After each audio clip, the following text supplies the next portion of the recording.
উত্তরায় milestone school and কলেজে বিমান বাহিনীর যুদ্ধ বিমান বিধ্বস্তের ঘটনায় শোকস্তব্ধ দেশ। স্বাধীনতার পর এমন মর্মান্তিক কোনো বিমান দুর্ঘটনার সাক্ষী হয়নি দেশের মানুষ। এই ঘটনা সারা দেশে শোকের মাতম সৃষ্টি করেছে। সামাজিক যোগাযোগ মাধ্যমে পোস্ট দিয়ে নেটিজেনরাও শোক প্রকাশ করছেন।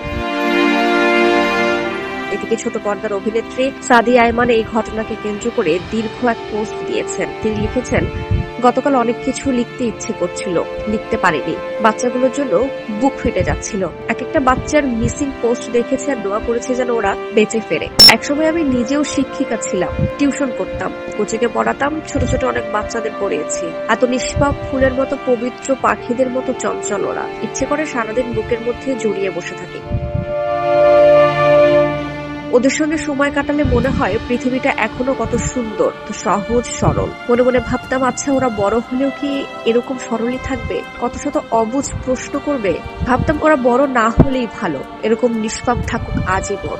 গতকালকের ঘটনার পর যারা আল্লাহর কাছে পাখি হয়ে উড়ে গিয়েছে, মনে হচ্ছে সৃষ্টিকর্তা ওদের ভালোবেসে নিয়ে গেছে। থাকুক ওরা আল্লাহর কাছে ভালো, আদরে থাকবে, যত্নে থাকবে, জান্নাতের পাখি হয়ে থাকবে সোনা বাচ্চাগুলো।